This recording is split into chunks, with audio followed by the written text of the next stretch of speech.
मेरा आवास आवंटित नहीं हुआ क्योंकि मैं मुसलमान था। हम 22% मुसलमान होके हम भी नाली कीले पड़े हुए हैं। ये भाजपा वाले, ये समाजवादी वाले, ये सब गुंडे हैं टोटल। मैं मुस्लिम कम्युनिटी से हूँ और मैं बीजेपी का समर्थक हूँ। ये जो आपके बगल में खड़ा है ये तो गुंडे हैं, इनमें कोई वो नहीं है, ये सिर्फ दंगाई हैं। हम मैं मुसलमान इसलिए मुसलमान के पक्ष कर रहा हूँ। मेरे बीजेपी में आने का वजह यही है कि आप आवाज उठाएं, आपको सीए एनआरसी में दबा दिया जाए, आपको कहीं ना कहीं एनएसए लगा दिया जाए, आपकी बोलती बंद कर दी जाए, जेलों में चढ़ा दिया जाए। चल यूँ चलाता हूँ, ना कोई योजनाओं भेदभाव हो रहा है, ना कोई पुलिस किसी को नाजायज टॉर्चर हो रही, दंगे भी नहीं हो रहे। मुस्लिम एक फ्री माहौल में अपना कमा रहा, खा रहा, रोजी रोटी। तो जब एक चीज प्रॉपर हो रही है, मुसलमानों के साथ कोई भेदभाव नहीं हो रहा है, तो आखिर हमें बीजेपी से इतनी नफरत क्यों? अगर सरकार को राशन देने की इतनी फिक्र थी तो सरकार को ऑक्सीजन की भी फिक्र होनी चाहिए थी। कोई विकास का नाम न ले, कोई नौकरी का नाम न ले, कोई शिक्षा का नाम न ले। अमानत अली साहब, ये आपने कमल ये जो है बीजेपी की टोपी लगा रखी है। हाँ। भेदभाव नहीं है, बीजेपी में कोई भेदभाव नहीं है। तो भाजपा का लगा कोई विकल्प है ही नहीं, कुछ नहीं है। बीजेपी का एक नेता लिया है जो अगर हिंदू मुस्लिम पाकिस्तान जिन्ना छोड़ दिया, उससे कह दिए बोल दिए मुद्दा बोलने के लिए टीवी के ऊपर, वो 1 मिनट बोल के दिखाते, 2 मिनट। हम समाजवादी 22 साल का कैरियर हम छोड़ देंगे समाजवादी, हम बीजेपी ज्वाइन कर लेंगे। एक नमक के पैकेट पे 5 रुपए का पैकेट है नमक का, 8 रुपए का पैकेट है, उसके ऊपर फोटो लगाए हुए, 20 रुपए का चने के ऊपर अपना फोटो लगाए हुए। अच्छा, बीएसपी से हैं आप? अरे चाचा, आप कहाँ थे आप? मतलब ये समझ लीजिए कि तेज हवाओं में आप जल रहे हैं, मतलब लालटेन की तरह। बड़ी हसरत से लोग आपकी तरफ देखें कि सरकार नहीं चाहती है कि आप एजुकेटेड हो और अपने हक की मांग कर सके। भाई नोटबंदी के बाद से कारोबार खत्म है, फिर थोड़ा सा अगर कारोबार उठा फिर इलेक्शन आ गया। अब ये भी पूछना बेकार है किसकी हवा चल रही है, आपको सपा की सरकार बनाएंगे।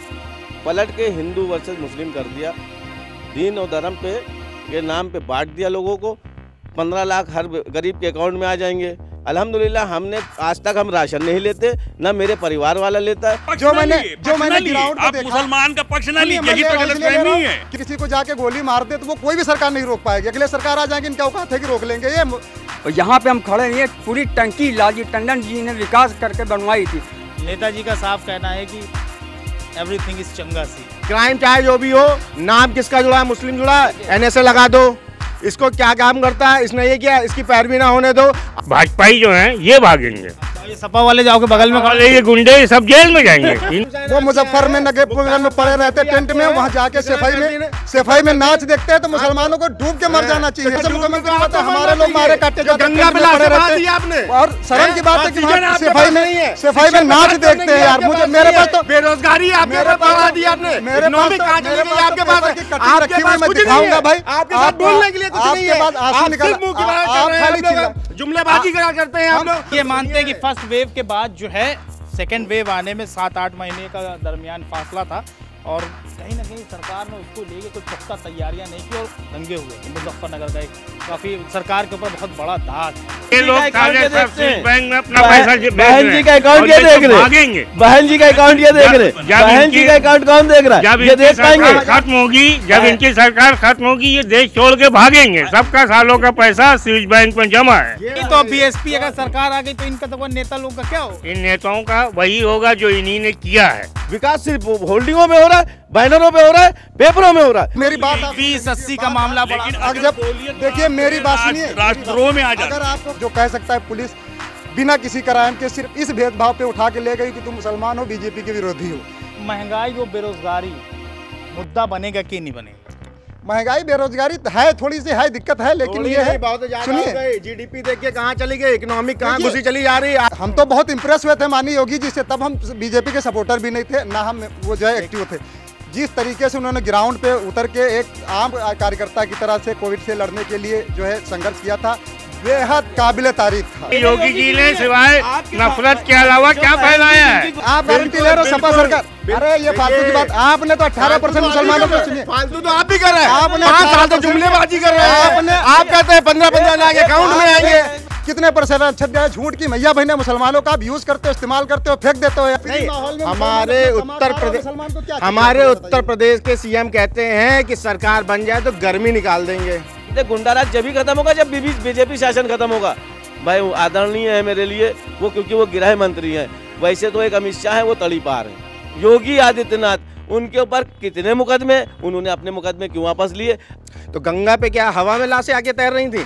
ऑक्सीजन कैंप के बाहर जो लोग लाइन लगाए थे 24-24 घंटा 48-48 घंटा जो लाइन लगाए हुए थे, क्या वो बेवकूफ़ थे जो लाइन लगाए हुए थे? किसी की माँ मरी, किसी की बहन मरी, किसी का भाई मरा। एक मुट्ठी राशन बांट दिया, आप समझते हैं मैं बहुत धनवान हो गया। हम इस वक्त राजधानी लखनऊ के पुराने एरिया में है। ये पुराना लखनऊ है। नज़ाकत और नफासत को लेकर ये काफ़ी चर्चा में रहा है, पूरी दुनिया में मशहूर भी है। विधानसभा चुनाव का बिगुल बज चुका है, सभी प्रत्याशी मैदान में है। लेकिन प्रत्याशी जब जीतेंगे तब जीतेंगे, विधायक वो जब बनेंगे तब बनेंगे, कभी विधानसभा पहुंचेंगे वाद विवाद की स्थिति बनेगी, वो अलग मामलात हैं।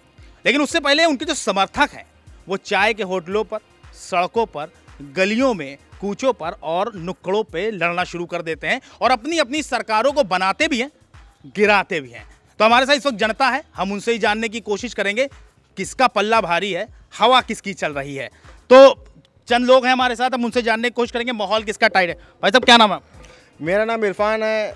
और मैं इरफान भाई, टोपी सपा की लगा रखी है, तो ये तो पूछना बेकार ही है आपसे कि हवा किधर की चल रही है। क्या खास लग रहा है सपा में इस बार? सपा में इस वक्त सबसे खास ये है कि विकास की गंगा बहने वाली है। जैसे हमारे राष्ट्रीय अध्यक्ष जी ने मैनिफेस्टो दिया हुआ है, मैनिफेस्टो में बताया हुआ है कि हम क्या क्या चीज़ें लेके आ रहे हैं। सबसे बड़ी बात ये है कि मैनिफेस्टो के साथ समाजवादी पार्टी के पास जो है वो मैनेजमेंट है कि इतना बड़ा जो मैनिफेस्टो फ्री दे रहे हैं हम, 300 यूनिट बिजली दे रहे हैं, किसानों के लिए जो है हम पानी फ्री दे रहे हैं, लोन जो है वो फ्री दे रहे हैं, उनको लोन जो है उस पर इंटरेस्ट नहीं पड़ रहा है, हम 10 रुपए में कैंटीन दे रहे हैं उनको। ऐसी तमाम योजनाएं हैं जो हम समाजवादी जो है उत्तर प्रदेश की जनता को देने जा रही है और भारतीय जनता पार्टी को मुंहतोड़ जवाब देने जा रही है और उखाड़ फेंकने जा रही है। अच्छा, ऐसा नहीं लगता कि भाई बीजेपी ने इस वक्त जो है भाई मुफ्त में राशन दिया लोगों को, कहीं ना कहीं शिक्षा के लोगों का कहना है कि भाई रोजगार भी मिला, सरकार का दावा है कि 4.5 नौजवानों को रोजगार दिया गया, राशन मुफ्त में बटी रहा है। तो आपको नहीं लगता कि ये जो चीज़ें हैं ये बीजेपी को कहीं पर प्लस मार्किंग कर सकती? अगर सरकार को राशन देने की इतनी फिक्र थी तो सरकार को ऑक्सीजन की भी फिक्र होनी चाहिए थी। सरकार को कोविड में जो 1400 किलोमीटर दूर से लोग आ रहे थे, लोगों की, औरतों की, जो माँ की, बहनों की डिलीवरी हो रही थी, उसके लिए नहीं है। जो कैंपेनिंग के लिए उनकी एलईडी चल रही है, क्या उत्तर प्रदेश में लोग मर रहे थे तब सरकार को ख्याल नहीं था? आज राशन क्यों दे रहे हैं? उनको देना चाहिए, शिक्षा देना चाहिए। राशन हम खुद वापस कर देंगे सरकार को। उनको एजुकेशन पे ध्यान देना चाहिए, उनको हॉस्पिटल पे ध्यान देना चाहिए, वेंटिलेटर नहीं उस पर ध्यान देना चाहिए थे, डॉक्टर्स की भर्ती करना चाहिए थे। डॉक्टर्स जो है उन्होंने अप्रेंटिस पे रखे हुए हैं, परमानेंट डॉक्टरों की भर्ती करना चाहिए थे। मगर सरकार का दावा यह है कि जो ऑक्सीजन की कमी से कोई नहीं मरा, तो आप लोग जो है सरकार की बात से इत्तेफाक नहीं रखते। तो गंगा पे क्या हवा में लाशें आके तैर रही थी? ऑक्सीजन नहीं था, लोगों में त्राही मची थी। क्या जो ऑक्सीजन कैंप के बाहर जो लोग लाइन लगाए थे 24-24 घंटा 48-48 घंटा जो लाइन लगाए हुए थे, क्या वो बेवकूफ़ थे जो लाइन लगाए हुए थे? किसी की माँ मरी, किसी की बहन मरी, किसी का भाई मरा, जो घर का जिम्मेदार था ख़त्म हो गया, कैसे उसका घर चल रहा है? क्या सरकार को संज्ञान नहीं लेने की ज़रूरत है? सरकार सिर्फ उसके संज्ञान लेती है जो त्रिवेदी होता, मिश्रा होता, शुक्ला होता। सरकार सिर्फ उसके घर जाती है, वहाँ संज्ञान लेती है, वहाँ पर सहानुभूति अपनी देती है। काफ़ी एग्रेसिव हैं समाजवादी के जो कार्यकर्ता हैं, जो समर्थक हैं, काफ़ी एग्रेसिव हो रहे हैं बीजेपी के खिलाफ। लेकिन बीजेपी ने भी अपना पल्ला काफ़ी मजबूत कर रखा है। कुछ लोग और भी हैं हमारे साथ, हम उनसे भी जानने की कोशिश करेंगे क्या माहौल है। भाई क्या नाम है? भाई मंजूर आलम नाम है मेरा। मंजूर साहब, आपने भी सपा की टोपी लगा रखी है, इसका मतलब आप भी जो है कद्दावर समर्थक हैं सपा के। सपा से 22 साल। अब ये भी पूछना बेकार है किसकी हवा चल रही है, आप तो सपा की सरकार बनाएंगे। क्या अच्छा लग रहा है अखिलेश यादव? देखिए, हमारे जो मुख्यमंत्री हैं और राष्ट्रीय अध्यक्ष माननीय श्री अखिलेश यादव जी, उनके कथनी और करनी में कोई फ़र्क नहीं है। और सबसे पहले तो मैं उनको धन्यवाद देना चाहता हूं कि उन्होंने इतना अच्छा मैनिफेस्टो दिया कि जिसमें कोई चीज़ की कमी नहीं लग रही है। और जो मैनिफेस्टो हमारे मुख्यमंत्री जी दे देते हैं, हमारे राष्ट्रीय अध्यक्ष जी दे देते हैं, माननीय जी का उनका जो कहते हैं और वो पूरा करते हैं। भाई पिछली दफ़ा का मैनिफेस्टो उठा के देख लीजिए कि ज़्यादातर उन्होंने, शायद कोई एक मुद्दा कोई रह गया हो तो मेरे ख्याल से रह गया हो, लेकिन पूरा मैनिफेस्टो उन्होंने पूरा ज़मीन पे उतार के, धरातल पे उतार के दिखा दिया। भाई वो विकास की गंगा जैसे उन्होंने, अखिलेश यादव ने पूरे यूपी में, भाई उसको बीजेपी वालों ने पलट के हिंदू वर्सेस मुस्लिम कर दिया, दीन और धर्म पे के नाम पे बांट दिया लोगों को, इसलिए वोटिंग हो गई। अच्छा, इस वक्त जो है आपसे मेरा वही सवाल है कि भाई आप सपा जो है पूरी तरह से इस वक्त ये कह सकते हैं एक पावरफुल पार्टी जो है बीजेपी के अगेंस्ट देखी जा रही है। लेकिन कहाँ तक आप बीजेपी की जो मजबूती के साथ इस वक्त बीजेपी भी मैदान में है, 5 साल सरकार रही है, सरकार ने काम भी किए हैं, तो उनको कैसे जनता नकार पाए? क्या काम किए आप बताइए। अब आपने बताया जैसे कि काम किए, कि हमको बता दिए कि आपने बीजेपी ने काम कौन से। मैं तो सरकार के दावों की बात नहीं, सरकार के दावे की आप बात कर रहे हैं, लेकिन हम भी आपसे ये पूछना चाहते हैं कि सरकार ने 5 साल की जो बता रहे हैं कि उन्होंने जो मैनिफेस्टो की बात क्यों नहीं करते कि 5 साल पहले उन्होंने जो मैनिफेस्टो दिए थे 15 लाख हर गरीब के अकाउंट में आ जाएंगे, 2 करोड़ हर साल नौकरियां निकलेंगी। कहाँ वो जनधन खाता शायद आपने भी खुलवाया था? भाई जनधन खाता हमने नहीं खुलवाया था, अल्हम्दुलिल्लाह। हमने आज तक हम राशन नहीं लेते, ना मेरे परिवार वाला लेता है। हम समाजवादी हैं तो समाजवादी नीतियों से चलते हैं। हमको राशन नहीं चाहिए, हमको रोज़गार चाहिए, हमें बिजली चाहिए, हमें शिक्षा चाहिए, हमें स्वास्थ्य चाहिए। भाई बिजली सस्ती हो, रोज़गार हो, शिक्षा फ्री होनी चाहिए। लेकिन बीजेपी एक ऐसी पार्टी है जिसने जब से आई है उसने सिर्फ धर्म और मंदिर और मस्जिद और पाकिस्तान और जिन्ना के नाम पे ही वोट मांगा है और आगे मांगती रहेगी। हमें तो नहीं लगता कभी विकास के नाम पे वोट मांग सकेंगे। इनके अंदर है हिम्मत। बीजेपी का एक नेता लिया है जो अगर हिंदू मुस्लिम पाकिस्तान जिन्ना छोड़ दिया, उससे कह दे बोल दिए मुद्दा बोलने के लिए टीवी के ऊपर, वो 1 मिनट बोल के दिखा दे, 2 मिनट। हम समाजवादी 22 साल का कैरियर हम छोड़ देंगे समाजवादी, हम बीजेपी ज्वाइन कर लेंगे। एक नमक के पैकेट पे 5 रुपए का पैकेट है नमक का, 8 रुपए का पैकेट है, उसके ऊपर फोटो लगाए हुए, 20 रुपए का चने के ऊपर अपना फोटो लगाए हुए, 100 रुपए के तेल के पैकेट के ऊपर अपना फोटो लगाए हुए। कहाँ तक ये अपना प्रचार करेंगे, कहाँ तक ये गिरेंगे? सिर्फ और सिर्फ मीडिया में प्रचार करते हैं, जनता का पैसा लूटते हैं और उसको प्रचार में खर्च करते हैं और कहते हैं विकास हो रहा है। विकास सिर्फ होल्डिंगों में हो रहा है, बैनरों पे हो रहा है, पेपरों में हो रहा है। जमीन के स्तर पे आप आ जाइए, कोई भी मजदूर से लेके मीडियम क्लास क्या हाई क्लास हर आदमी परेशान है। लेकिन पब्लिक को इतना भ्रमित कर दिया है उन्होंने कि वो ये चाहते हैं कि सिर्फ हिंदू मुस्लिम में बटा रहे आदमी, कोई विकास का नाम ना ले, कोई नौकरी का नाम ना ले, कोई शिक्षा का नाम ना ले, कोई स्वास्थ्य का नाम ना ले। बस काफ़ी नाराज़गी है। सपा कार्यकर्ता हैं, कद्दावर नेता हैं, पुराने लखनऊ से ताल्लुक़ रखते हैं। बीजेपी की टोपी लगा के एक जनाब है हमारे साथ, अब उनसे भी जानने की कोशिश करेंगे। जो उनके इल्ज़ाम थे उनका जवाब हम उन्हीं से लेंगे। भाई क्या नाम है आपका? अमानत अली अंसारी। अमानत अली साहब, ये आपने कमल ये जो है बीजेपी की टोपी लगा रखी है, कोई भेदभाव नहीं है। बीजेपी में कोई भेदभाव नहीं है। जो सबको मिल रहा है, जो उनको मिल रहा है, वो हमको मिल रहा है। हम इससे खुश हैं। मेरे भाई इतने सारे इल्ज़ाम इन्होंने लगाए। एक सेकंड, मेरे भाई को आज 25,000 रुपये मिले, क्योंकि हम लोग मजदूर तबके लोग हैं। सुबह उठते हैं, काम पे चले जाते, पेपर पढ़ते नहीं हैं। इसकी अकल ही नहीं है कि पेपर पढ़ेंगे योजना क्या आ रही हैं। योजना सबको मिल रही हैं, ना हिंदुओं को या मुसलमानों को, सबको मिलने एक साथ मिल रही हैं। मेरा मानना है कि कोई भेदभाव नहीं, कुछ नहीं है। आदमी को समझने की और या दिमाग लगाने की ज़रूरत है तो भाजपा का लगाओ, कोई विकल्प है ही नहीं, कुछ नहीं है। भाई इनका कि जो है बीजेपी धर्म की राजनीति करती है, इनका इल्ज़ाम था। तो आप सुन ही रहे हैं। 5 साल में कोई दंगा हुआ है उत्तर प्रदेश में? समाजवादी गवर्नमेंट आती है, एक दंगे में 1000 मुसलमान मरता है।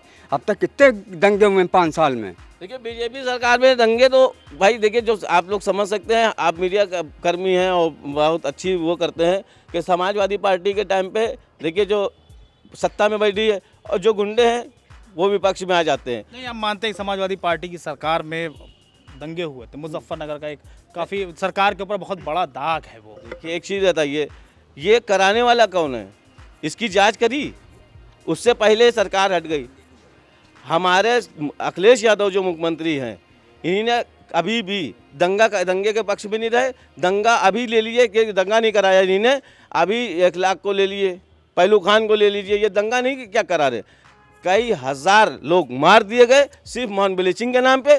कई हजार लोग मार दिए गए गौ हत्या करके, इल्ज़ाम लगा के। कई हजार लोगों को इनकाउंटर कर दिया।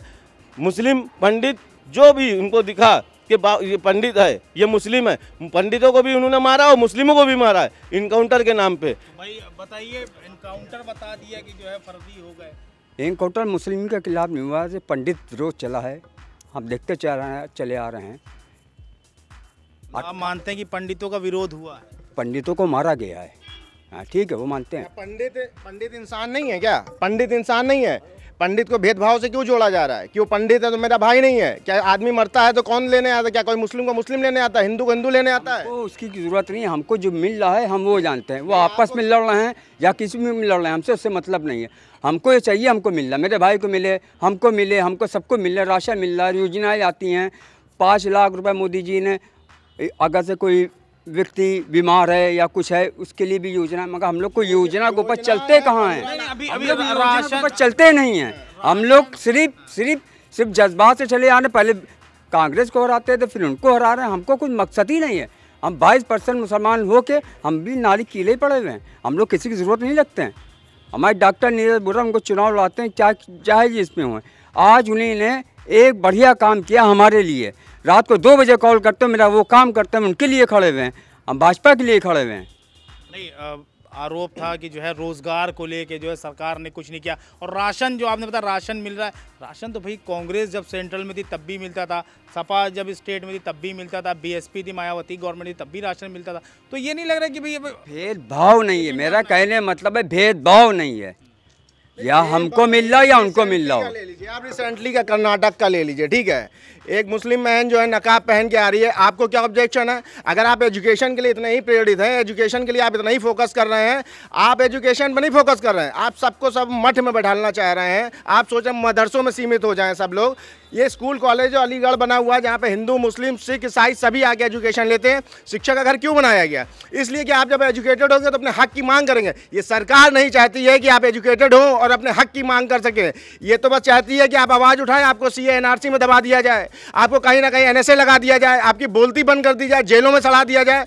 जैसे हमारे आजम खान साहब को जेल में सड़ाया जा रहा है। इतने बड़े नेता हैं, रामपुर यूनिवर्सिटी को जो बुलडोजर चलाने का काम किया जा रहा है। तो करना क्या चाहती है सरकार? ये स्पष्ट कर ले कि वो राजनीति में रहना चाहती है, लोगों के हित में सोचना चाहती है, या अपने पेट भरना चाहती है, या बड़ी सरकारी कंपनीज है, बीएसएनएल है, रेलवे बेच के अपने पेटों को भर के उत्तर प्रदेश को बल्कि हिंदुस्तान को एक इंडोनेशिया सोमालिया जैसे पिछड़े हुए देश की तरीके रहना चाहती है। हम लोग अंग्रेज के गुलाम थे, ये सरकार चाहती है कि सारा के सारा हित इनका गुलाम हो जाए। जैसे ये ऑपरेट करें, जैसे ये चलाएं, वैसे हम लोग चलें। कुछ नौजवान भी हैं, हम उनसे भी उनकी राय जानने की कोशिश करेंगे कि क्या सोच है नौजवानों को आने वाली सरकार से, क्या चाहिए। भाई क्या नाम है? मेरा नाम भाई इमरान है। इमरान भाई, सरकार रिपीट कर सकती, हो सकता है कि बदल भी जाए। आने वाले वक्त में आप क्या चाहते हैं गवर्नमेंट ऐसा क्या करे कि नौजवानों को खासकर थोड़ा सा रिलीफ मिले? देखिए, गवर्नमेंट तो बदलेगी हर 5 साल के बाद, ये तो एक लाजमी बात है क्योंकि एक संविधान में, ठीक है। लेकिन गवर्नमेंट वो होना चाहिए जिसमें किसी मज़हब को या किसी उसको लेके भेदभाव नहीं होना चाहिए। भाई आप 5 किलो राशन दिया, 10 किलो राशन दी, ठीक है, सिर्फ राशन से काम नहीं चलता है, महंगाई भी कम होना चाहिए। 5 किलो राशन ले लिया, 400 से 1000 पे सिलेंडर पहुंच गया, पेट्रोल कहाँ पहुंच गया, कारोबार है नहीं। भाई नोटबंदी के बाद से कारोबार ख़त्म है, फिर थोड़ा सा अगर कारोबार उठा फिर इलेक्शन आ गया, उसके बाद फिर बीमारियां आ गई। 5-6 साल से समझ लिए एक अलग ही आलम है। मतलब मान रहे हैं कि इस बार जो इलेक्शन है महंगाई और बेरोजगारी मुद्दा बन सकती है। बिल्कुल, महंगाई और बेरोजगारी। भाई देखिए, सबसे मेन चीज़ है कारोबार होना चाहिए। आदमी बेफिक्र होकर कारोबार अपना घर संभाले, कारोबार संभाले। अब जब हर आदमी राजनीति में फांस जाएगा तो कैसे काम चलेगा? और राजनीति में इसीलिए फांसता है कि राजनीति कहीं ना कहीं डिस्टर्ब कर रही है आदमी की, आम इंसान की आम जिंदगी में राजनीति डिस्टर्ब कर रही है। इसलिए कि कोई धर्म के नाम पे लड़ रहा है, कोई किसी भी नाम पे लड़ रहा है, लेकिन नुकसान आम जनता का हो रहा है। आज भाई टीवी पे आएंगे मोदी जी, आज भाई क्या कह देंगे, तो ये चीज़ नहीं होना चाहिए। जैसे नॉर्मल ज़िंदगी चल रही थी वैसे ही चलना चाहिए, राजनीति जहाँ हो रही होती रहे। कुल मिला के आम लोगों की जो नीड है, उनका मानना है कि इस बार महंगाई, बेरोजगारी ये मुद्दा बन सकता है। और जो लोगों के कहीं ना कहीं लोगों को मानना है कि कारोबार पर काफ़ी असर पड़ा है, उसमें कुछ सुधार होना चाहिए जो भी सरकार आए या ये सरकार रिपीट करे। कुछ लोग और भी हैं, उनसे उसकी राय जानने की कोशिश करेंगे। भाई क्या नाम है? मेरा नाम मोहम्मद हनीफ हनी है, मैं अध्यक्ष हूँ जे सामाजिक संगठन है उसका। हनी भाई, क्या लग रहा है किसकी हवा चल रही है इस बार? भाई साहब, चूँकि आप जानते हैं मैं मुस्लिम कम्युनिटी से हूँ और मैं बीजेपी का समर्थक हूँ। अच्छा, बीजेपी के समर्थक हैं आप? अरे भाई बहुत। मैं बीजेपी का समर्थक क्या हूँ, मैं बीजेपी का मेंबर हूँ। अच्छा। समर्थक हूँ। तो मैं तो ये चाहूँगा कि बीजेपी सरकार आए और मेरी उम्मीद भी है कि आएगी। मैं बीजेपी का समर्थक हूँ। इसका मुख्य वजह ये है, जैसे आपने देखा होगा, जब तक यूपी में या केंद्र में बीजेपी की सरकार नहीं थी, एक पूरे देश में कॉन्सेप्ट बना हुआ था कि बीजेपी आएगी दंगे होंगे, पुलिस मुसलमानों को प्रताड़ित करेगी, योजनाएं आएंगी उनमें भेदभाव होगा। तो एक कॉन्सेप्ट चला आ रहा था, मुसलमान डर रहा था कि बीजेपी को ना आने दो तो ही बेहतर है, नहीं तो परेशान होगा, मुसलमानों को परेशान किया जाएगा। जब आप मुसलमान को नाम लेके कहोगे 80-20 और शरीयत से नहीं, शरीयत से कौन चला रहा है? जिन्ना का कौन नाम दे रहा है यहाँ? भाई हम लोग अब मौलाना अबुल कलाम आज़ाद के हम लोग मानने वाले हैं, नेहरू के मानने वाले, गांधी के मानने वाले हैं। भाई आप मेरी बात 20-80 का मामला बड़ा। अगर जब देखिए मेरी बात सुनिए, राष्ट्रद्रोह में आ जाते अगर आपको खाली शोर शराबा करना है तो ठीक है, अगर बात पूरी मेरी सुनना है तो ठीक है, हम आपको आप सुन धैर्य पूरी। ये शोर शराबे वाली बात नहीं, एक ओपन मंच है, आप अपनी मशवरा। हाँ बिल्कुल होने दिए, उसके बाद काउंटर करिएगा। भाई मेरे आप मेरी बात पूरी होने फिर आप काउंटर कर लीजिएगा ना, हम मना थोड़ी कर रहे हैं आप। लेकिन एक बात आप जो कह रहे हैं उसको आप पहले नहीं, आप बीच में काउंटर मत करिए, आप नहीं तो आप करना तो फिर आप कर लीजिए। मैं स्विच करूंगा, मैं आपको भी टॉस करूंगा, अभी आपकी तरफ भी आएंगे, आपकी बात भी बात पूरी हो जाए, उसके शौक से आप काउंटर करिए, कोई दिक्कत नहीं। देखिए एक सुनिए, एक जो है एक कॉन्सेप्ट चला आ रहा था कि बीजेपी आएगी तो दंगे फसाद होंगे, पुलिस मुसलमानों को टॉर्चर करेगी, ना हक योजनाएं आएंगी उनमें भेदभाव होगा। लेकिन अब हम लोगों ने प्रैक्टिकल देख लिया, मोदी जी की 7-8 साल की सरकार देख ली और योगी जी की भी 5 साल की मैंने सरकार देख ली। दंगे तो हो नहीं रही, ये तो तय है, सबको पता कि दंगे नहीं हुए 5 सालों में। सुनिए भाई नेताजी को 2 मिनट दे। सुनिए, रही पुलिस की बात, मैं सोशल वर्कर हूँ, मैं एनजीओ चलाता हूँ, मैं हज़ारों लोगों से मिलता हूँ, कितने मुसलमानों को मैं जानता हूँ। मैंने पर्सनली उनसे पूछा कि भाई बताइए कोई ऐसा बंदा है कोई जो कह सकता है पुलिस बिना किसी क्राइम के सिर्फ इस भेदभाव पे उठा के ले गई कि तुम मुसलमान हो, बीजेपी के विरोधी हो। मुझे कोई एक बंदा कहने वाला नहीं मिला कि बिना किसी वजह के मुझे पुलिस उठा के ले गई। जब कोई क्राइम करेगा, कोई जुर्म करेगा, गैरकानूनी काम करेगा तो पुलिस किसी अखिलेश यादव की सरकार होगी तो क्या नहीं उठाए जाएंगे मुसलमान? भाई हम चोरी बकारी बेईमानी कर करेंगे, किसी भी सरकार होगी, लेकिन एक बंदा कोई कहने वाला यह नहीं मिला कि जो है सिर्फ इस बिना पे पुलिस किसी बंदे को उठा के ले गई कि आप मुसलमान थे। दूसरी बात, मैंने तमाम योजनाओं की बात करी जनता के बीच में, चाहे राशन की बात हो, आवास की बात हो, बच्चों की स्कॉलरशिप की बात हो, जितने भी, मैं कितने जानने वाले मेरे मदरसा स्कूल चला रहे, मैंने स्कॉलरशिप की बात की।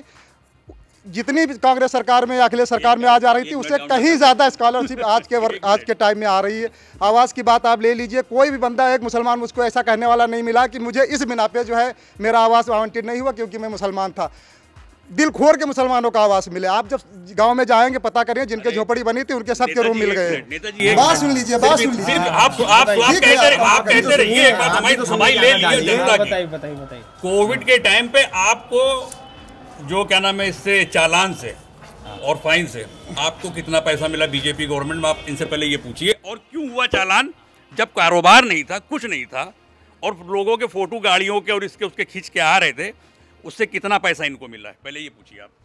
अरे भाई मेरी आपने जनता से लिया ना, मैं जनता की तरफ से सवाल दे रहा हूँ, मैं जनता की तरफ से सवाल पूछ रहा हूँ भाई, मैं जनता की तरफ से सवाल पूछ रहा हूँ। मुसलमानों को, हजारों मुसलमानों को सुनिए, आप सुनिए, मैं मुसलमान इसलिए मुसलमान की पक्ष कर रहा हूँ। मेरे बीजेपी में आने का वजह आप पक्ष ना लिए, जो मैंने गिरावट को देखा, मुसलमान का पक्ष ना लिए, मैं इसलिए ले रहा हूँ क्योंकि मैं मुसलमान कम्युनिटी से हूँ। मुसलमानों को डराया जाता था कि बीजेपी आएगी खा लेगी, बीजेपी आएगी पुलिस को उठा ले जाएगी, दंगे हो गए, योजनाओं में भेदभाव होगा, मुसलमानों को पीछे छोड़ दिया जाए। कुछ भी नहीं हो रहा। 7 सालों में आप बता दीजिए कोई बड़ा दंगा हुआ हो?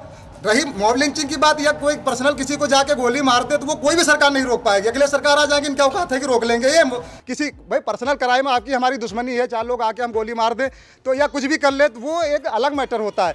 जो कम्युनल दंगे होते थे आप बताइए 7 सालों में कहाँ हो गए हैं? मैं इतने लोगों को जानता हूं भाई। एक ये डर था कि शायद बीजेपी आएगी। कानून व्यवस्था को लेकर जो है, कानून व्यवस्था को लेकर नेताजी का साफ कहना है कि एवरीथिंग इज चंगा सी। अब हम जो है कुछ लोग और हम उनसे जुड़ेंगे। भाई बताइए नेताजी कहना है सब कुछ एकदम चंगा सी। इतने फ्री माहौल में मुसलमान अपना कमा खा रहा है, मुसलमान को क्या चाहिए? हमारे उत्तर प्रदेश के सीएम कहते हैं कि सरकार बन जाए तो गर्मी निकाल देंगे। देश के उत्तर प्रदेश के सीएम कह रहे हैं कि गर्मी निकाल देंगे, तो 20-80 का आंकड़ा क्या चल रहा है? गर्मी किसकी निकाली जा रही नेताजी? अरे भाई गर्मी का सबका अपना अपना गर्मी मतलब वो गुंडे मवाली जो इस टाइम दंगा फसाद कर रहे हैं या चीज़ों को प्रभावित कर रहे हैं, गुंडाई कर रहे हैं, उनकी बात होती है कि वो हम आएंगे तो लॉ एंड ऑर्डर को मेंटेन करेंगे। जो ये लोग गुंडाई कर रहे हैं 10 साल से, देखिए लगभग 10 साल से सेंट्रल में होने जा रहे हैं, ठीक है 8 साल लगभग हो चुके हैं। 5 साल से आप उत्तर प्रदेश में हैं, आपके पास एक चीज़ें हैं, क्राइम चाहे जो भी हो, नाम किसका जुड़ा है? मुस्लिम जुड़ा है, NSA लगा दो। इसको क्या काम करता है, इसने ये किया, इसकी पैरवी ना होने दो। आप कहते हैं कि आपकी सुनवाई होती, कहाँ सुनवाई होती है? आप एक राशन बांट रहे हैं, उस पे जो है आप इतनी बड़ी बड़ी बात कर रहे हैं चीज़ों में। देखिए जैसे कहा जा रहा है कि हम गुंडा राज खत्म कर देंगे, तो हम ये कहते हैं गुंडा राज जब ही खत्म होगा जब बीजेपी शासन खत्म होगा। अमित शाह हमारे गृह मंत्री, हमारे भाई आदरणीय है मेरे लिए वो, क्योंकि वो गृह मंत्री हैं। वैसे तो एक अमित शाह है वो तड़ी पार है। तीसरे पे आ जाइए हमारे माननीय मुख्यमंत्री योगी आदित्यनाथ, उनके ऊपर कितने मुकदमे, उन्होंने अपने मुकदमे क्यों वापस लिए? अगर उनको इतना ही गुंडा राज खत्म करने का शौक है तो इस्तीफा दे और जेल में अपने कानूनों की फास्ट ट्रैक पे कार्रवाई करवा के उससे बरी होकर दिखाए, और नहीं होते हैं तो अपने जेल जाए। तब इन्होंने तो झड़ी लगा दी आरोप। भाई मेरी सुनिए, जब कोई भी वजह हो, एक होती है कोर्ट मुकदमा डिसाइड करता है भाई कानून बना हुआ है, जो भी उस दायरे में आएगा उसके खिलाफ। तो अभी तो कुछ है ही नहीं इस बेस पे कि किसी के खिलाफ कोई मुकदमा लिखा हुआ कुछ भी आप सांसद या विधायक या मंत्री आप मुख्यमंत्री बनने से नहीं रोक सकते हैं।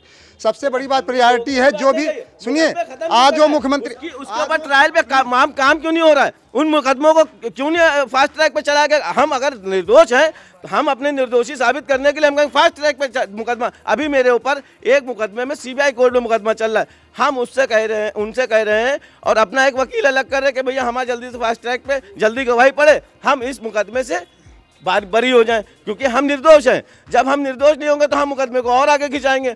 हम पेशकार को पैसे देंगे कि आपकी 6 महीने की डेट दे दे, तो हम निर्दोष हैं। हम निर्दोष हैं तो हम कहेंगे जल्दी से फास्ट ट्रैक पे मुकदमा लगे, फट से गवाही पड़े, हम उससे बरी हो जाए। इनके आरोपों की झड़ी लगी हुई है बिल्कुल सरकार के ऊपर, कैसे स्टैंड करेंगे? स्टैंड ये हो रहा है, आज लाइन ऑर्डर आप देख लीजिए, अखिलेश की सरकार में आज की सरकार में हमको कंपेयर कर रही है।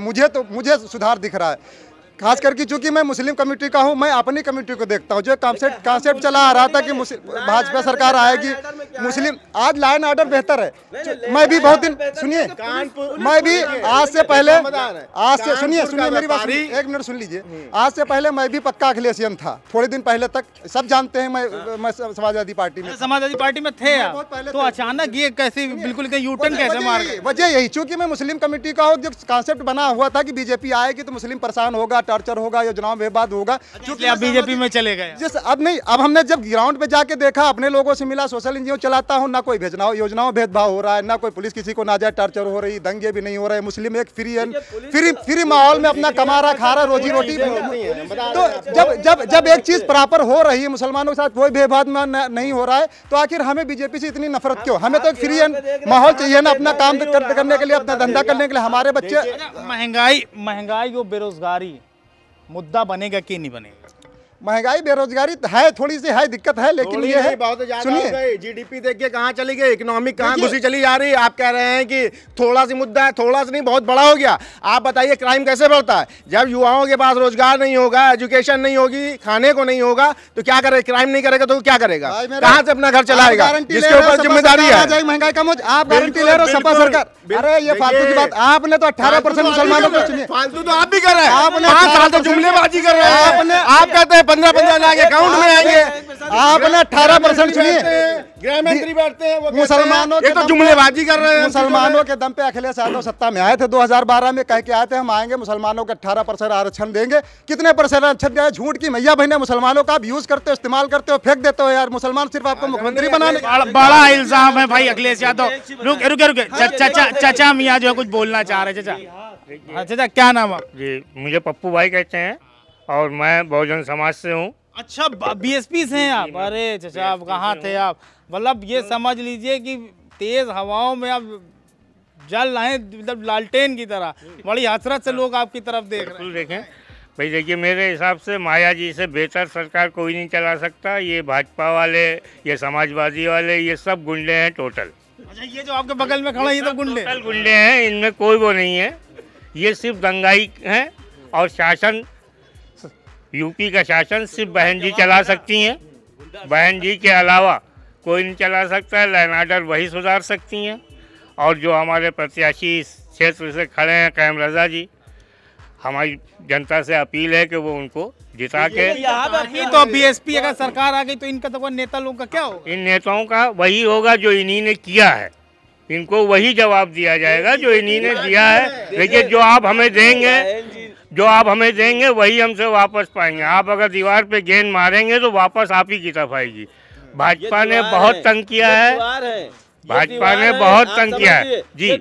जी मैं एक दीवार हूँ, दीवार है समाजवादियों को रोकने की, ये दीवार है विकास को रोकने की, ये दीवार है बहन जी के जो शासन में। विकास कहाँ हुआ होगा जहाँ पे हम खड़े हुए हैं, ये टंकी पे खड़े हुए हैं, 12 बजे और 11 बजे का इंतजार देखते हैं बम्बई के लिए, पानी कै बजे आएगा, और यहाँ पे हम खड़े हैं। पूरी टंकी लालजी टंडन जी ने विकास करके बनवाई थी, आज पानी हमको मिल रहा है। विकास सिर्फ मायावती जी कर सकती हैं। आप पूरे लखनऊ को देख लिए, अगर विकास हुआ है तो मायावती। चाचा पिछले 10 साल से मायावती की गवर्नमेंट नहीं है जी, और इस बार भी जो है इलेक्शन में लग रहा है भाई बहुत मजबूती के साथ वो आई नहीं, बहुत लेट टिकट भी उन्होंने बांटे, तो क्या लग रहा है प्रत्याशी क्या कर पाएंगे, मतलब इतने शॉर्ट नोटिस पे? सबसे लेट टिकट बांटे हैं समाजवादी ने। मायावती जी ने 2 महीने पहले भी कुछ टिकट कर दिए थे, इन लोगों ने 3 तारीख को अभी किया है। मायावती सरकार पे आरोप लगा कि भाई उन्होंने इतने सारे हाथी बनवा दिए, इतने सारे पार्क बनवा दिए, बड़ा जो है जनता के पैसों का बड़ा नुकसान कर दिया। जनता के पैसों का नुकसान उन्हीं ने नहीं किया है, ये भाजपाई और समाजवादी करते हैं, क्योंकि जो उन्हीं ने बनवाया, सुंदरीकरण किया, तो ये लोगों के काम आ रहा है। भाई बहन जी ने पैसा बर्बाद किया, बहन जी ने अपने बैंक नहीं भरे, ये लोग सारे सब बैंक में अपना पैसा। बहन जी का अकाउंट ये देख रहे, भागेंगे बहन जी का अकाउंट ये देख रहे, बहन जी का अकाउंट कौन देख रहा है? जब ये देख पाएंगे खत्म होगी, जब इनकी सरकार खत्म होगी, ये देश छोड़ के भागेंगे। सबका सालों का पैसा स्विस बैंक में जमा है। ये बताइए कौन भागेगा? ये सपाई, ये भाजपाई जो हैं ये भागेंगे। अच्छा, ये सपा वाले जो आपके बगल में खड़े ये गुंडे सब जेल में जाएंगे, इनको और कोई जगह नहीं मिलेगी, क्योंकि गुंडागर्दी यही लोग करते हैं। बहन जी पूरा लैंड ऑर्डर सही रखती हैं, और बहन जी से बेहतर यूपी की सरकार कोई नहीं चला सकता। सिर्फ हम लोगों के ऊपर गुंडा है। मैंने देखा कि बहन जी से बेहतर सरकार किसी की नहीं चली। अच्छा, बहन जी के खिलाफ जैसे बीजेपी के खिलाफ अगर बोल दिए आज आप 2007 से 2011 के 12 के लास्ट तक के आप देख लीजिएगा कि बहन जी के खिलाफ अगर जैसा आपने मुंह खोल दिया तो आपके ऊपर एनएसए लग जाएगा, गुंडा एक्ट लग जाएगा। हम लोगों के घर के ऊपर सो नहीं पा रहे, मुकदमे लग रहे हैं बहन जी की सरकार में। क्या बहन कोई लॉ एंड ऑर्डर ऐसा है कि किसी पार्टी के नेता को ये आपके योगी जी ने क्या किया है? ये बताइए, योगी जी ने सिवाय नफरत के अलावा क्या फैलाया है? बहन जी ने तो फिर भी लोगों को साथ लिया है, सबका विकास किया है, पूरा लखनऊ दिख रहा है। जाइए गोमती नगर, चारबाग, इंदिरा नगर देखिए, आपकी समझ में आएगा। आप यही पुराने लखनऊ में टहल रहे हैं। क्या बताया आपने? जहाँ पे सपा के कैंडिडेट, जहाँ मुस्लिम सपा के कैंडिडेट हैं, ये बीएसपी वाले पूरा समर्थन कर रहे हैं, अंदर से बी टीम है ये इनकी, वहाँ पे जो है अपने मुस्लिम चेहरा उतार रहे हैं। अगर वाकई ये जो है सर्वधर्म जो है समान है इनका, तो क्यों नहीं बहन जी क्यों ऊपर कुर्सी बैठती हैं? सारे विधायक और मंत्री क्यों जमीन के अंदर बैठते हैं? सब दरी पे बैठे रहते हैं। ये इस पार्टी का लीडर है, धरातल से उतर के जमीन पर नहीं आ पा रही है, पार्टी को संभाल नहीं पा रही है। पार्टी के बड़े बड़े दिग्गज नेता जो पार्टी को छोड़ के जा चुके हैं, इस पार्टी को भी एकदम नस्तो नाबूद हो चुकी है। बस कुछ शुभचिंतक है जो पार्टी का दिया, जैसे आपने कहा है कि तेज आंधी में अपना जो है दिया लिए हुए हैं, ये कितनी देर रुकेगा ये तो ये खुद ही बताएंगे। ये जब तक लोग रहेंगे, जब तक बीएसपी रहेगी, इसको आप भूल जाइए। और बीएसपी की जो योजनाएं हैं उनकी मालूमात कीजिए, उन्होंने कितने मकान दिए हैं गरीबों को, ये मालूम कीजिए। आपने एक मुट्ठी राशन बांट दिया, आप समझते हैं मैं बहुत धनवान हो गया। आपने 4 भाई अब एक मुट्ठी राशन की कीमत क्या जानो? सुनिए मेरी बात सुनिए, मुसलमानों को तो जो अखिलेश के समर्थन को डूब मरना चाहिए। मुसलमानों के दम पे अखिलेश यादव आते हैं, मुख्यमंत्री बनते हैं, सत्ता का मजा लेते हैं, उसके बाद जब मुसलमान मारे जाते हैं, काटे जाते हैं। दिसंबर की जनवरी में वो मुजफ्फर में नगेपुर में पड़े रहते टेंट में, वहाँ जाके सफाई में नाच देखते हैं। तो मुसलमानों को डूब के मर जाना चाहिए यार। आपके नेता मंत्री हैं मुसलमानों के दम पे, अल्पसंख्यक में आप जो है लिए हुए हैं, अल्पसंख्यक में पूरा मर जाना चाहिए। हर की बात है कि हमारे ओर से मुख्यमंत्री होते हैं, हमारे लोग मारे काटे गंगा आपने। और शर्म की बात है कि सफाई में नाच देखते हैं यार। मुझे मेरे पास तो बेरोजगारी आपने बढ़ा दी आपने, आपके पास कुछ नहीं है भाई, आपके साथ बोलने के लिए कुछ नहीं है। आप जुमलेबाजी करते हैं आप लोग, आप टीवी डिबेट पे आके टीआरपी बढ़ाया करते हैं, सिर्फ आपके पास कोई मुद्दा नहीं है। आप बताइए अखिलेश यादव ने शिक्षा के लिए क्या किया? अखिलेश यादव ने लैपटॉप बेरोजगारी भत्ता दिया लोगों को, पेंशन देने का काम किया लोगों को। टैबलेट और फोन जो है अभी योगी सरकार ही बांट रही है। चुनावी जुमला चल रहा है, चुनावी जुमला चल रहा है। सरकार जाती हुई दिख रही है, सरकार जाती हुई दिख रही है, लोगों को लुभाने की कोशिश की जा रही है। लोगों से शिक्षा पे नहीं कोई बात कर रहा है, हॉस्पिटल में कोई बात नहीं कर रहा, ऑक्सीजन के नहीं कोई बात कर रहा, उसके आंकड़े जितनी डेड बॉडी है तो उसके आंकड़े नहीं दे पाए हैं, नोटबंदी में नोट का आंकड़े नहीं दे पाए। ऑक्सीजन को लेके बहुत सवाल उठ रहे हैं, ऑक्सीजन का क्या मामला? अरे भाई ये तो बता तो रहे हैं ना, ऑक्सीजन सप्लाई हुई है। अब ये कोई चीज़ अगर अचानक आ जाती है, सुनिए, कोई चीज़ अगर अचानक आ जाती है तो उसको थोड़ा सा टाइम तो मैनेज करने में लगता है। ये मानते हैं कि फर्स्ट वेव के बाद जो है सेकेंड वेव आने में 7-8 महीने का दरमियान फासला था, और कहीं ना कहीं सरकार ने उसको लेके कुछ पुख्ता तैयारियां नहीं की, और उसके वजह से WHO की रिपोर्ट थी, नोटिफिकेशन भी था WHO का कि ऑक्सीजन का प्रॉब्लम हो सकता है, उसको लेके अब मानते हैं कुछ तैयारियां हुई। लगाने के लिए बात हुई थी, लेकिन ऐसा तो है नहीं कि रातों रात में सब कुछ कोई चीज़ नहीं एस्टेब्लिश करना है, उसके लिए थोड़ा सा टाइम चाहिए था। अब किसको पता कि ये सेकंड वेव इतनी तेजी से आ जाएगी, इतनी सप्लाई की जरूरत पड़ जाएगी, फिर भी बहुत हद तक जो है कवर। ये सब कहना आसान होता है, इस जगह पे अखिलेश यादव ही होते तो शायद उनके साथ में यही होता, तब ये लोगों के मुंह बंद होते हैं। दे चुके थे तो आपने सिलेंडर को बाहर क्यों भेजा गैस को? आपके देश में पूर्ति हो नहीं पा रही, आपके मंत्री मरे जा रहे हैं, आपके विधायक मरे जा रहे हैं, आप उनको नहीं दे पा रहे, वो रो रहे हैं। योगी आदित्यनाथ जी से जो है रिक्वेस्ट कर रहे हैं कि सर हमारे घर का व्यक्ति मर रहा है, आप कहीं से सिलेंडर का इंतजाम करा दीजिए। आप वहां नहीं पूर्ति कर पा रहे, उत्तर प्रदेश को कैसे संभालेंगे? आपने संभाला नहीं, उत्तर प्रदेश को चरमरा दिया है, इसको चरमरा दिया है। यही तो भेदभाव, उनके मंत्री उनके विधायक मर रहे हैं तो आम जनता को बांट रहे हैं, हर इंसान को बांट रहे हैं। यही तो मेरा मानना ये है, ये तो आपने बहुत गलत बात। जिस तरीके से हम तो बहुत इंप्रेस हुए थे माननीय योगी जी से, तब हम बीजेपी के सपोर्टर भी नहीं थे, ना हम वो जो है एक्टिव थे। जिस तरीके से उन्होंने ग्राउंड पे उतर के एक आम कार्यकर्ता की तरह से कोविड से लड़ने के लिए जो है संघर्ष किया था, बेहद काबिले तारीफ था। अरे यार क्यों नहीं, जगह जगह कहाँ एक ग्राउंड बताइए। देखिए हाँ, संघर्ष किया था उन्होंने, MD शिविर बाहर सप्लाई किया, संघर्ष किया था उन्होंने।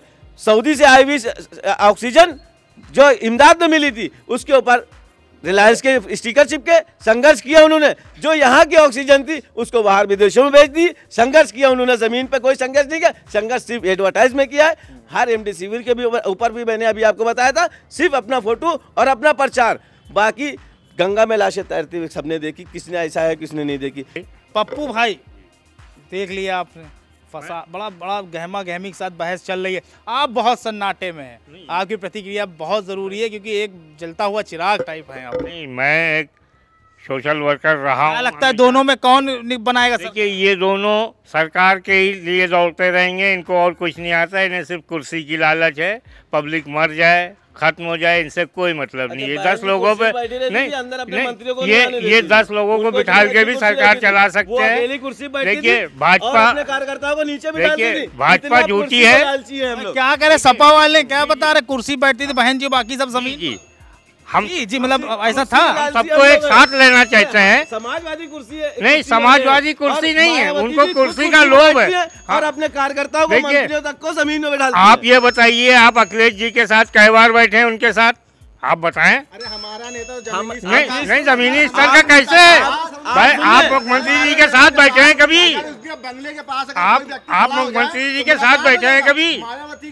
आप चाहे देखिए, आप सब दंगाई लोग हैं भाई, आप लोग सिर्फ दंगाई हैं। लाइन आर्डर सिर्फ माया जी चला सकती हैं, बाकी कुछ नहीं। हाँ, ये लोग कौन है? ये लोग कौन है? ये सब दंगाई हैं, भाजपा भी और समाजवादी भी। भाजपा आती है, समाजवादी को मारती है, ये उनको मारते हैं, एक जेल जाता है, एक शासन करता है, यही करते हैं। जब बीजेपी गवर्नमेंट आई तो इनका क्या होगा फिर? बीजेपी गवर्नमेंट आई तो वो इनको समझेगी, क्योंकि ये उनको आरोप लगा रहे हैं। और मैंने अपनी माया जी की सरकार में ना कोई भेदभाव था, ना शिया सुन्नी था, ना हिंदू मुस्लिम था। ये पुरानी लखनऊ की जनता थी, पश्चिम विधानसभा की सीट है ये, और काफ़ी लखनऊ और खासकर यूपी की सियासत पर काफ़ी प्रभाव डालती है ये।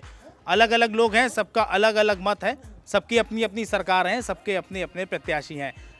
रिजल्ट में क्या सामने आता है, किसकी सरकार बनती, कौन विधायक बनेगा, कौन मुख्यमंत्री कुर्सी पर काबिज होगा, ये तो आने वाला वक्त बताएगा। कैमरा पर्सन इरफान आरिफ के साथ मैं मोहम्मद आसिफ दुलार, news time nation, Lucknow. Subscribe करें आपका अपना चैनल न्यूज़ टाइम नेशन और हर खबर सबसे पहले पाने के लिए बेल आइकॉन जरूर दबाएं। और हाँ, खबरें पसंद आ जाएं तो लाइक और शेयर करना ना भूलें।